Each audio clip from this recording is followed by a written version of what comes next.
నమస్తే అండి.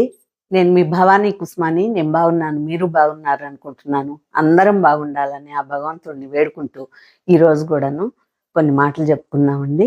ఏం చెప్తే మనము సక్సెస్ అవుతాము అనే దానికి. ఇక సక్సెస్ అంటే గూడా కొంచెం భయమేస్తుందండి ఈ మధ్య కాలంలో. కాకపోతే ఆహ్, యూట్యూబ్‌లో నాకు పెట్టాలి మంచి మంచి మాటలు అంటే నాకు తెలిసిన వరకు మంచి చెడు చెప్దాము పిల్లలకి. అంటే నా కష్టాలతోటి నేను బాబాని ఎలా నమ్ముకున్నాను, తర్వాత నా కష్టాలు ఎలా గట్టెక్కించుకున్నాను అనేది. అంటే ఓర్పు, శ్రద్ధ, సబూరి అన్నారు గదండీ! ఎంత పేషెన్స్ ఉంటే మనకి ఫలితం అప్పుడొస్తది. ఆ పేషెన్స్ కోసమే బాబా మనకి పరీక్షలు పెడతాడు. మనం టెస్ట్‌లు quarterly, half yearly, annual exams కాకుండా నెక్స్ట్ ఇయర్‌కి వెళ్ళిపోగలము. నెక్స్ట్ క్లాస్‌కి.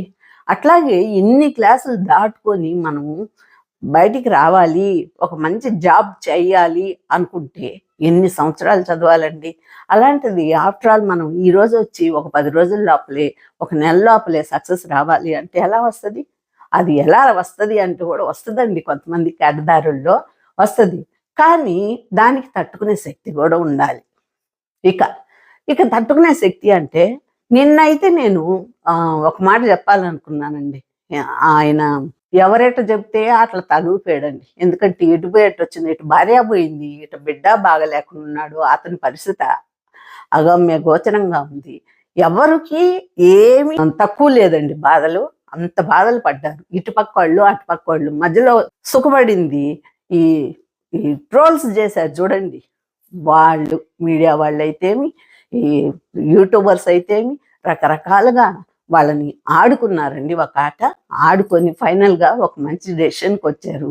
తర్వాత మన ఆంధ్రాకి గూడా మంచి రోజులు వస్తాయని నేననుకున్నాను. ఈరోజు నా విషయం నేను యూట్యూబ్‌కి ఎందుకు చేయాలనుకున్నాను అంటే, ఎలా ప్రవర్తిస్తే మనకి మర్యాద ఉంటది. ఇట్లా ఈ మధ్య కాలంలో బాగా డైవోర్స్ అని, అదని, ఇదని భార్య, భర్తలు బాగుండకపోవడము, అమ్మాయిలు సడన్‌గా డెసిషన్ తీసుకోవడం, భర్తలొద్దనడము, ఇవన్నీ ఎందుకు తీసుకుంటున్నారు అనే విషయానికి ఉదాహరణగా నా స్టోరీ చెప్పానండి మీకు 2 రోజులు. మీకు బోర్ కొట్టుంటదేమో. కానీ నాకైతే బాబాని అలా నమ్ముకున్నాను కాబట్టి ఎంతో కాలం ఓపిక పడితే గాని నా బిడ్డలు ఒక పొజిషన్‌కి వచ్చారు అంటే ఎంతకాలం బట్టుంటది? వాళ్ళకి చదువులైపోయి జాబ్‌లు వచ్చేటప్పటికి 25 ఏళ్ళు బట్టాయి. ఇంతకాలం ఓపికే పట్టాను గదా! ఈరోజు వాళ్ళు ఒక పొజిషన్‌లో ఉంటే కళ్ళారా చూస్తున్నాను గదా నేను. మేము అంతసేపు వెయిట్ చేయలేమమ్మా అంటే అడ్డదారిన పోవాల్సిందే, ఇంక తప్పదు. మనం మంచి దారిలో పోవాలనుకుంటే మాత్రం వెయిట్ చేయాలి. ఇక పెద్దవాళ్ళ మాటలు పిల్లలు వినడం లేదు అంటే జనరేషన్ అట్లా మారిపోయిందండి. తర్వాత మనం కూడాను కొన్ని కొన్ని ఆలోచించుకుంటే ఆ ఏజ్‌లో ఉన్నప్పుడు మన మైండ్ సెట్ వేరే ఉంటది. ఈ ఏజ్‌లో ఉన్నప్పుడు వేరే ఉంటది. కొంతమందికి అప్పటికి ఇప్పటికి ఒకటేగా ఉంటారు కొందరు. మెచ్యూరిటీగాను ఉంటారు. లేకపోతే రెబెల్‌గాను ఉంటారు. ఇట్లాగా రకరకాల మనస్తత్వాలతో ఉంటారండి. కొంతమంది కాలానుగుణంగా మారుతూ వస్తుంటారు. ఇక ఇన్ని చెప్పి నేను యూట్యూబ్‌లోకి ఎందుకొచ్చాను అంటే మంచి చెప్పాలనుకోని వచ్చాను. సబ్‌స్క్రైబర్స్ రావడం లేదు, వ్యూస్ లేవు అనే దానికి కారణాలు ఏంటి అనుకుంటే అంటే యూట్యూబ్ వరకు. ఏది రాని దాన్ని ఏదో ఒక వీడియో చేసిచ్చారు గదా అని దిగేశాను. దిగిన పిల్లలైతే వద్దన్నారు. వద్దమ్మా ఎందుకంత శ్రమ? మేమేం ఖాళీగా లేం గదా! జాబ్‌లు చేసుకునే వాళ్ళము. నువ్వు ఇక్కడ ఇంట్లో చూసుకోవాలి. మమ్మల్ని చూసుకుంటూ ఆహ్, ఈ స్ట్రెస్ ఎందుకు? ఇప్పుడు హ్యాపీగా రెస్ట్ తీసుకునే టైంలో అని అన్నారు. నేనే వాళ్ళకి చెప్పకుండానే ఇంక వాళ్ళెట్టా టైం లేదు వీడియోలు చూడడానికి గూడాను. అందుకని నేను వాళ్ళని అడగడం మానేసుకొని టెక్ ఛానల్స్ చూడడం మొదలుపెట్టాను. ఇక ఈ టెక్ ఛానల్స్‌లో నాకు కొంతమంది బాగా అర్థమయ్యేటట్టుగా చెప్పేవాళ్ళున్నారండి. ఇక వాళ్ళ పేర్లు చెప్పచ్చో చెప్పకూడదో అండి. ఇక మధు రాక్స్ ఉన్నాడు ఒక అబ్బాయి. ఆ మధు గాని, మాధురి గాని, తర్వాత సాయికృష్ణ గాని, ఇంకా చాలామంది ఉన్నారండి. పేరున చెప్పాలంటే ఎక్కడ గుర్తుంటుందండి. నాకసలు వీడియో చేసేటప్పుడే నేను పాయింట్స్ రాసుకోక నేను మర్చిపోతుంటా కొన్ని. మంచి మాటలు చెప్పాలనుకోనొచ్చి కొన్ని కొన్ని ఏదేదో మాట్లాడేస్తాను. కాబట్టి నేను ఇంపార్టెంట్ విషయాలు మాట్లాడాలనుకోని కూడా మర్చిపోతాను. ఆ పాయింట్స్ రాసుకోకుండా చెప్పేస్తాను కాబట్టి. కాబట్టి నేను కొన్ని కొన్ని ఏదన్నా చెప్పనివి ఉంటే గూడాను, లేకపోతే పొరపాటుగా ఏమన్నా మాట్లాడేసాను అంటే గూడాను వదిలేసేయండి, నన్ను ఏమనుకోవద్దు, మీ అమ్మని అనుకోండి అంతే. తర్వాత ఇక నేను టెక్ ఛానల్స్ వాళ్ళని కనుక్కున్నాను. తర్వాత వాళ్ళు ఎట్లా పెట్టాలి, ఏంటి, ఎలా ఫాలో అవ్వాలి అనేది ఒక్కొక్కటి చూస్తూ ఇంతవరకు వచ్చాను. ఒక వీడియో చూశానండి. చాలా మంది ఉన్నారు సబ్స్క్రైబర్స్, వ్యూస్ అన్నీ ఉన్నాయి. వాళ్ళు చూస్తేను ప్రతిరోజు ఒక మేకపోతు కోసుకొని తినేస్తుంటారు. ఇంతింత తినేస్తుంటారు. ఒక కోళ్ళు అయితేమి, మేకలు అయితేమి అంత. అవి నేను చేయగలనా? కోడిగుడ్డే తినలేను. ఆ వీడియోని చూడడం మానేశాను. ఇక ఇంకొకటి చూశాను, గార్డెనింగ్ చూశాను. ఆ గార్డెనింగ్ చూస్తే నాకేమన్నా ఊర్లో ఉన్నానా నేను, లేదా పెద్ద స్థలం ఉందా నాకేమన్నా గార్డెన్స్? పిచ్చండి గార్డెన్ అంటే. కానీ అది ఉందా, ఆ స్థలం ఉందా నేను గార్డెనింగ్ చేసి చూపించడానికి? అది చేయలేను, వదిలేశాను. తర్వాత ఇంకొక ఛానల్స్ చూశాను. వాళ్ళు ఇంట్లో అందరూ సపోర్ట్ ఉంటారు వాళ్ళకి. ఎందుకంటే జాబ్స్ లేకుండా ఊర్లో ఉన్నవాళ్ళు, 10 మంది ఇంట్లో ఉన్నవాళ్ళు, వాళ్ళు దాని మీదే బ్రతకాలనుకున్న వాళ్ళు, వాళ్ళందరూ రకరకాల పనులు చేసేవాళ్ళు ఉంటారు. వాళ్ళకి టెక్నికల్గా కానీ, వీడియో తీసే దాంట్లో కానీ, తర్వాత ఏదన్నా చేసే దాంట్లో కూడాను ప్రతిదీ, ఒక ఎడిట్ చేసే దాంట్లో, వీడియో తీసే దాంట్లో, తర్వాత ఇన్ని చూస్తారు జనాలు. కాబట్టి అది సక్సెస్ కావాలంటే ఇన్ని నేను చేయగలనా? ఈ వయసులో నాకు ఎవరు సపోర్ట్ చేయగలనా? అది వదిలేశాను. ఇక పూజలండి, ఓ ఎత్తున పూజలు చేసేస్తారండి. ఎంతెంతో పూజలు చేసేస్తారు. అవి కళ్ళకు బాగుంటాయి కానీ నాకు చేసే శక్తి లేకుండా అందుకని నేను అది మానేసుకున్నాను. ఇక అబద్ధాలు చెప్పడం, కొన్ని అబద్ధాలు చెప్పేవి ఉంటాయండి. అబద్ధాలు ఎందుకంటే ఒక్కసారి ఏదో మన బాధ కక్కేసామా, వాళ్ళు మనల్ని ఇంత మోసం చేశారు, అటు చేశారు అని వదిలేసేయాలి అంతే. ఇంకా వాళ్ళ కథానికి వాళ్ళని వదిలేసేస్తాం మనం. కాలం తీసుకుంటుంది. నేను మొదటి నుంచి అవుతున్నాను కదండి, ఏదైనా కూడాను మన చేతిలో ఏమీ లేదు. కాలం మాత్రమే పరిష్కరించగలదు. ఏ విషయమైనా కూడాను కాలం మాత్రమే పరిష్కరిస్తుంది. ఇదొక్కటి మనం గుర్తుపెట్టుకున్నామంటే ఏ రోజు కూడాను అరే మనకి ఇట్లయిందే అట్లయిందే అని బాధ ఎవ్వరికీ ఉండదు. తర్వాత మనము సక్సెస్ వచ్చినా రాకపోయినా సంతోషంగా ఉండాలనుకుంటే ఇవన్నీ కూడా మనం ఏంటంటే మనం చేసే పని మనం చేసుకోవాలి.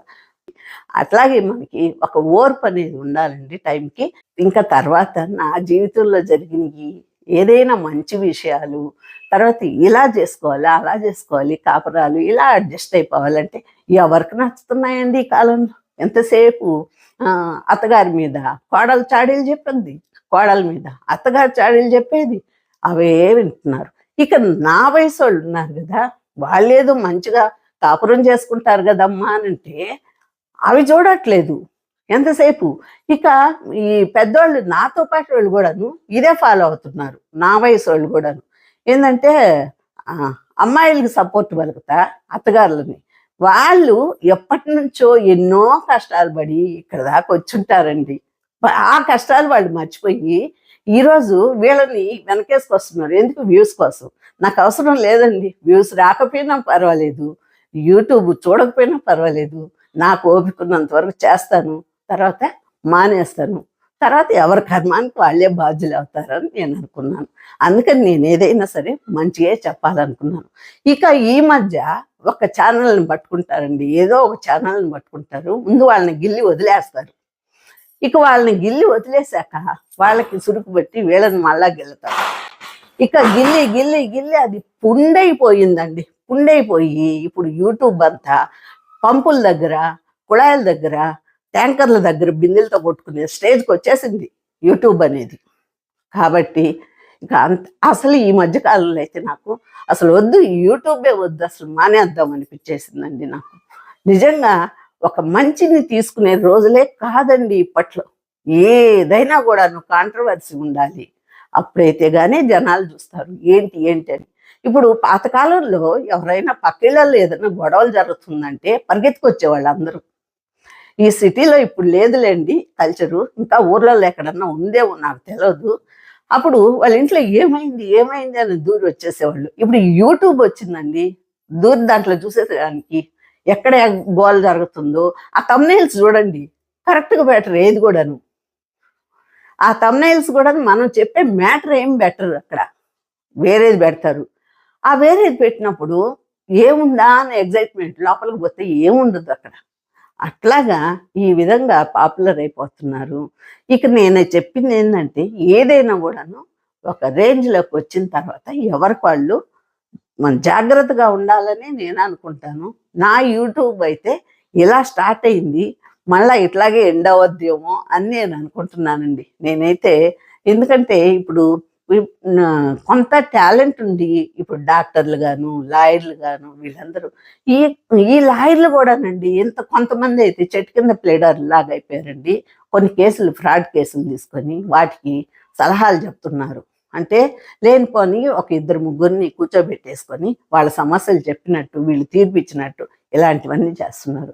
ఇది చూస్తున్నాను. ఎందుకంటే ఈ మధ్యకాలంలో చూసినయే మీకు చెప్తున్నాను నేను. నేను చాలా ఎమోషన్ అయిపోయి అది కూడా చెప్తున్నాను. ఎందుకంటే వీళ్ళకి బతుకు తెరువు ఏంది? ఒక క్లయింట్ చిక్కాడు అనుకోండి, ఆ క్లయింట్ని పట్టుకొని వాడిని పీల్చి పిప్పి చేసేసి వీడు బతికేస్తాడు, వాడు చేస్తాడు అంతే. ఇంతకన్నా ఇంకేం లేదండి. అట్లాగైపోయింది. ఇక తర్వాత ఈ కరోనా వచ్చిందా? కరోనాలో చచ్చిపోయింది ఎంతమంది అంటే 10%. ఇక మిగతా వాళ్ళంతా ఎట్లా చచ్చిపోయారంటే డాక్టర్లు చంపేశారు, టీవీలు చంపేశాయి. ఎందుకంటే టీవీలో ఆ న్యూస్ విని విని ఆ న్యూస్లో చూసి చూసి జనాలకు భయం వేసిపోయి ఆఖరికి వీక్ అయిపోయి వాళ్ళు చచ్చిపోయారు, ముందుగానే చచ్చిపోయారు.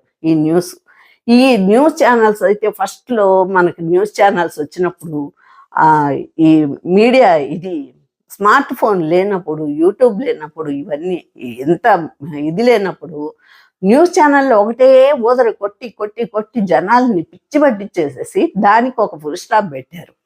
ఆ ఫుల్ స్టాప్ పెట్టాక ఇప్పుడు అసలు ఎవరు న్యూస్ ఛానల్స్ చూసేవాళ్ళే లేరండి. అక్కడ రియల్ చెప్తారు అక్కడ న్యూస్లో, అది చూసేవాళ్ళు లేరు. ఎంతసేపు ఈ ఉంటాయి కదా, మన యూట్యూబ్లో ఉంటాయి కదా లేనిపోనివన్నీ అబద్ధాలు, కల్పితాలు, ఇవి చూస్తున్నారు. ఆ న్యూస్లో అయితే కరెక్ట్గా రియల్గా కనిపిస్తుంది. అక్కడ ఎవడో నమస్కారం ఇటు పెట్టాడు అంటే వాడి కాళ్ళు పట్టుకుంటున్నాడు అంటాడు. ఎందుకు పెట్టాడు? రెస్పెక్ట్ ఇస్తున్నాడు అవతల వాళ్ళకి. వాళ్ళు ముందు పెట్టిన వాళ్ళది చూడడంలే వీళ్ళు, ఇప్పుడు పెట్టిన వాళ్ళది చూస్తున్నారు. నాకు ఇవన్నీ నేను ఎలాగైనా సరే మీకు చెప్పేసి తర్వాత అయినా మానేద్దాం యూట్యూబ్ అనిపించేసిందండి. అందుకని నేను మీ ముందుకు వచ్చాను, ఇవన్నీ చెప్తున్నాను. ఈ రోజుకైతే ఉంటానండి. మళ్ళా ఒక విషయంతో మీ ముందుకు వస్తాను.